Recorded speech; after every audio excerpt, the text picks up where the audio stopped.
नमस्कार, मैं दीक्षा कुलश्रेष्ठ। आप देख रहे हैं इंडिया हाईएस्ट न्यूज चैनल। जुड़े रहिए आज की ताजा खबरों के साथ। बेखौफ आप नेताओं के सामने बौखलाए भाजपा नेता वंशराज दुबे। गांव आम आदमी पार्टी से लोग जुड़ रहे हैं। वंशराज दुबे 200 यूनिट मुफ्त बिजली उत्तर प्रदेश की जनता का है अधिकार। वंशराज दुबे आम आदमी पार्टी की आगरा जनपद में किसानों नौजवानों के साथ आप छात्र विंग प्रदेश अध्यक्ष वंशराज दुबे ने किया संवाद।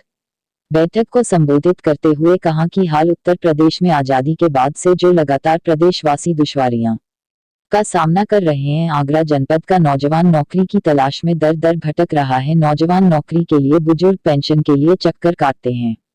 उन्होंने कहा कि अगर दिल्ली में अरविंद केजरीवाल जी की सरकार दिल्ली की जनता को 200 यूनिट बिजली मुफ्त दे सकती है तो उत्तर प्रदेश की जनता को 200 यूनिट बिजली क्यों नहीं मिले चाहिए। आदित्यनाथ सरकार पर हमला करते हुए उन्होंने कहा कि जब से आम आदमी पार्टी की मुखिया अरविंद केजरीवाल जी ने, सांसद संजय सिंह जी ने उत्तर प्रदेश में जिला पंचायत के चुनाव और 2022 में विधानसभा चुनाव लड़ने का ऐलान किया है, पूरी की पूरी भारतीय जनता पार्टी बेखौफ आम आदमी पार्टी के कार्यकर्ताओं के सामने बौखला गए हैं। भारतीय जनता पार्टी के नेता आम आदमी पार्टी के नेताओं को सरकारी स्कूलों को देखने से रोकना, सरकारी अस्पतालों को देखने से रोकना आदित्यनाथ सरकार का नाकामी दर्शाता है। उन्होंने कहा कि पूरे प्रदेश में अरविंद केजरीवाल जी के मॉडल की चर्चा है। उत्तर प्रदेश के गांव-गांव में संवाद के जरिए आम आदमी पार्टी का कार्यवान निरंतर बढ़ रहा है और आने वाले दिनों में आम आदमी पार्टी उत्तर प्रदेश की जनता के लिए एक मजबूत विकल्प साबित होने जा रही है। बैठक में सीवाईएसएस जिलाध्यक्ष अविनाश, सीवाईएसएस जिला उपाध्यक्ष प्रगति, विधानसभा अध्यक्ष वीरेंद्र, गौरव कुमार, राकेश गुप्ता, अंकित, गुलशन त्यागी, रेहान समेत तमाम कार्यकर्ता मौजूद रहे।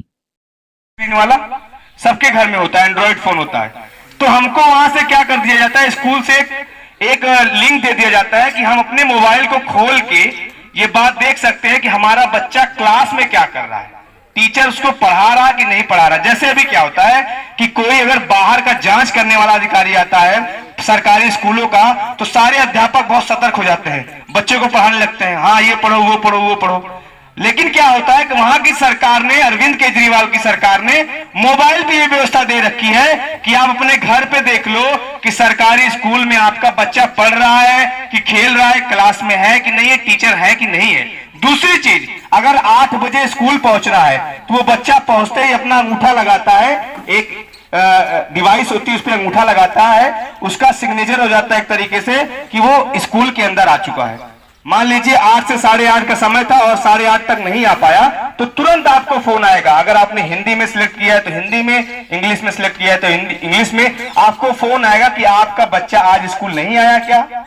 हो सकता है आपने उसको भेजा घर से कहीं और चला गया हो, घूमने चला गया हो, ना जा रहा हो स्कूल, तो इसकी सूचना आपको आधे घंटे के अंदर मिल जाएगी और पूरे दिन भर वो स्कूल में क्या कर रहा है आप मोबाइल में देख सकते हैं। तो मैंने कहा कि बिजली में 1000 रुपए, शिक्षा में 4000 रुपए, यानी कि 5000 रुपए। अब हम बात कर लेते हैं अस्पतालों की। अब जैसे अस्पताल अपने यहाँ पे हैं, अपने यहाँ कैसे अस्पताल है, जो भी सामुदायिक स्वास्थ्य केंद्र होते हैं बगल में, यही तो होते हैं सीएससी हमारे, जो सरकारी अस्पताल होते हैं। आप वहां जाते, सरकार कहती जाइए 1 रुपए का पर्चा कटवाइए, पर्चा आप कटवाएंगे आपको सारी दवाइयां मुफ्त मिलेंगी, यही तो होता है। लेकिन जमीन पे आप तो जानते हैं, आप अपने गांव के रहने वाले खुद हैं, आप जानते होंगे क्या होता है। आप जब जाते हैं, डॉक्टर साहब आपका जांच करते हैं, ढेर सारी दवाइयां पर्चे पे लिख देंगे और बोलेंगे सामने वो वाला मेडिकल स्टोर है, जाके वहां से खरीद लो, यही तो होता है। आपको दवाई नहीं देते, आपको कहते हैं वो सामने जो मेडिकल स्टोर है, प्राइवेट स्टोर है, जाके वहां से आप खरीद लेना, वो दवाई आपको दे देगा।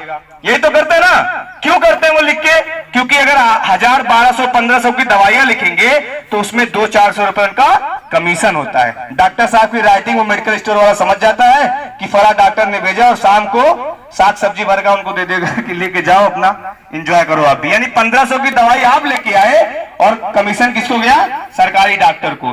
जबकि हकीकत यह है कि डॉक्टरी में, अस्पतालों में दवाइयां होती हैं, सरकार उसका बजट भेजती है, लेकिन आपको दवाइयां नहीं मिलती। अब देखिए दिल्ली में अगर ये आप होते तो दिल्ली की सरकार ने क्या किया, जैसे ये हमारा गांव है, त्यागियों का गांव बोला जाता है, यही तो बोला जाता है इस गांव को। अब जैसे ये गांव है, ग्राम सभाएं हैं, अब वहां पे मोहल्ला होता है, मोहल्ले होते हैं मोहल्ले। अब वहां पे सरकार ने क्या किया कि हर मोहल्ले में एक मोहल्ला क्लिनिक खोला।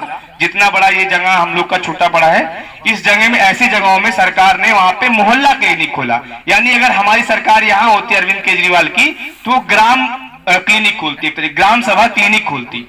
अब उसमें होता क्या है कि जैसे यहाँ पे हमको बीपी का, शुगर का, ब्लड का या किसी भी तरीके का हम टेस्ट कराने जाते हैं, MRI CT स्कैन कराने जाते हैं, तो कम से कम 1000-2000 रुपए आराम से देके आते हैं, खुशी खुशी देके आते हैं। वहां क्या है कि वहां पे इस तरीके से 150 जांचें, उसी मोहल्ले के लोगों की 150 जांचें मिलती हैं मुफ्त में, 1 रुपया आपसे नहीं लिया जाता। और उसके बाद वहां पे 2 डॉक्टर होते हैं, MBBS के डॉक्टर होते हैं, एक लेडीज और एक जेंट्स, जो दोनों 9 बजे से लेके रात में 9 बजे तक की ड्यूटी लगती है, फिर उसके बाद चेंज हो जाती है उनकी ड्यूटी। यानी 24 घंटे की वहां डॉक्टर सेवाएं दे रहे हैं, और वो भी पूरी की पूरी दवाइयां मुफ्त में। सबसे मजेदार बात क्या है, सबसे मजेदार बात यह है कि उस मोहल्ला क्लिनिक के 1 किलोमीटर इधर और 1 किलोमीटर इधर आपको कोई भी प्राइवेट मेडिकल स्टोर नहीं मिलेगा। सरकार का ये आदेश है कि आपको प्राइवेट मेडिकल स्टोर वहां नहीं खोलना है। यानी डॉक्टर ये लिख के नहीं कह देगा कि जाके सामने वाले से आप दवाइयां ले लो। यहाँ तो हर सरकारी अस्पताल के सामने एक मेडिकल स्टोर होता है। क्यों? क्योंकि उनका कमीशन फिक्स होता है। वहां ऐसा नहीं होता, वहां मेडिकल स्टोर खोलना ही नहीं है, जहां पे मोहल्ला क्लिनिक हो या जहां पे सरकारी अस्पताल हो। तो अगर ये हमारे यहाँ पे जो अगर हम जांच कराने जाते हैं तो कम से कम 2000-3000 रुपए हमारा खाली इन सब चीजों में जाता है। यानी घर में अगर बुजुर्ग हैं, उनको खांसी भी आ गई, जुकाम भी आ गया, तो 500-400 का आराम से बिल बन जाता है। तो मोटा मोटा अगर इलाज पे भी हम देख लें तो 3-4 रुपए महीने का, 2-3 हजार रुपए, 4 रुपए आराम से जाता है। तो 4000 रुपए शिक्षा पे, 1000 बिजली पे, 3000 रुपए किस पे? 3000 रुपए जाता है हमारा स्वास्थ्य पे। तो टोटल कितना हो गया? 8000 रुपए। 8000 होगा, शिक्षा, स्वास्थ्य और बिजली पे 8000 रुपए हो गया। अब हम बात कर लेते हैं